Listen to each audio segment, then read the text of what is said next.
All right, thanks to the ladies of White Deer there as we're going to head into the 5A block now. Some big games. Canyon is in week 4, and they've spent the first 3 weeks last week on a bye on the road. They're down in Big Springs again this week. Big Spring last week turned over 24 penalties, committed 24 penalties there. All right, let's take you out to the game now. First quarter, Big Spring steers with the ball, and Abel Clark fires it, and it's intercepted by the Eagles.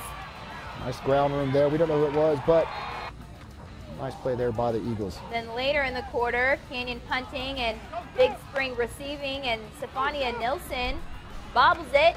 He's brought down big hit quickly by Jonathan Castro and Brent Stockstill. Little tag team effort there. Then towards the end of the first year, Canyon in good position, and Lawton Reichel with the keeper.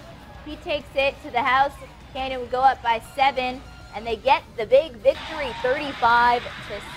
Finally in the win column for the Eagles there. That's right. Well, we are joined now on the phone by Phil Woodall from the Texas Panhandle Sports Network. Phil, down there at the game, our eyes and ears, can you just walk us through what happened? Well, it was basically a case of great Canyon defense. In fact, they held Big Spring to 0 first downs in the first quarter and just 4 at the half, and shut them out till the last 5:57 when they scored a touchdown.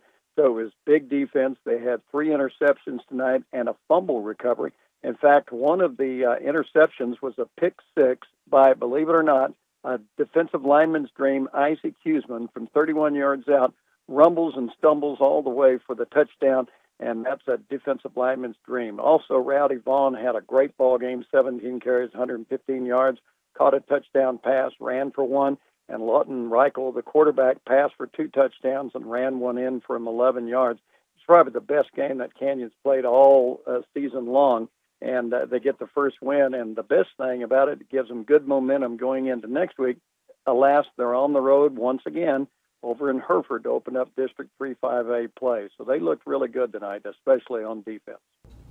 All right, well, thank you so much for calling. Phil Woodall again from the Panhandle Sports Network. The first win there for the Eagles, as he mentioned. They're going to be back at Kimbrough next week. So no, they're still on the road next week. They're down in Hereford, opening Hereford. District play. Oh, that's right, against They've Hereford. got another game to go before they can finally get home to play a home game. My goodness, against Hereford, certainly going to be a difficult Running game. a gauntlet on the road there. But we had another game played earlier today. Randall was down in Lubbock, Coronado, taking on the former Caprock head coach, Seth Parr here. We're going to pick it up in the first. Landon Nix finds Blake Frosto up the middle.